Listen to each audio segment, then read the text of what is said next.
So today we are in my 2009 Kia Spectra 5.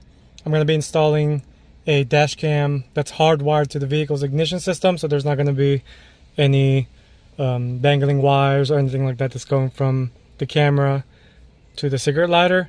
It's going to be hardwired to the actual vehicle. So this is going to be an easy one, so it's not going to be that long of a video, so let's get to it. So the first thing you have to do is pretty much just kind of plan out where you're going to be mounting the dash cam. I'm going to be mounting mine about in the center since I have this holder for my phone. But all you have to do is kind of lift it towards you and then slide the wire inside of it. And then you're going to pull out this door seal and then kind of pry it a little bit. That way you have enough gap to hide the wire. And then we're going to go ahead and run it alongside here. And then put the door seal back, or the door seal. So I'm gonna go ahead and do that, and then the wire should come out right about here. So I pretty much have the wire pretty much tucked in behind it, and then you're gonna slip it in underneath right here, and then this is where your wire should come out. So go ahead and put the door seal back, and we're gonna plan on taking off this area right here. Now there's two options on this.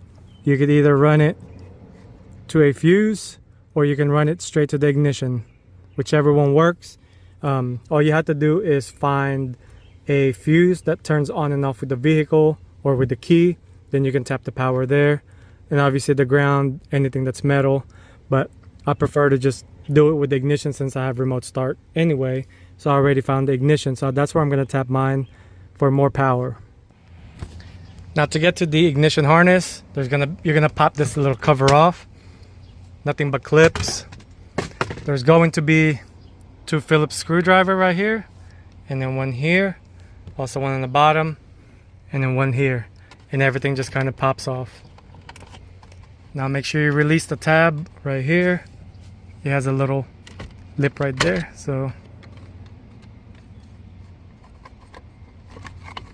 once you get that out, go ahead and unplug all the plugs right here, and then this whole thing pretty much just pops down. So here's the hardwired kit. You're gonna add a terminal to the ground, which is the black and red, and then this one's gonna go to an accessory ignition, which I will also show you what color it is. We're gonna go ahead and tap it in to one of these bolts, which is a ground.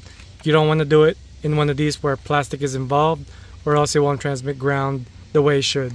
You want it in between right here. So just go ahead and pop that. So you can see I already have my alarm right there. So that's a pretty good source for ground.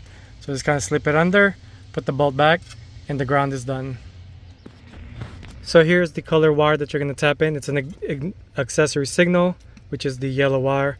But use a multimeter or a test light to make sure it is going to turn on with the key, and it also turns on and off with the key.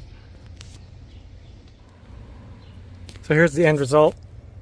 Just kind of zip tie it nicely in there. Here's the little protector module deal. Just go ahead and zip tie the excess wire to this area.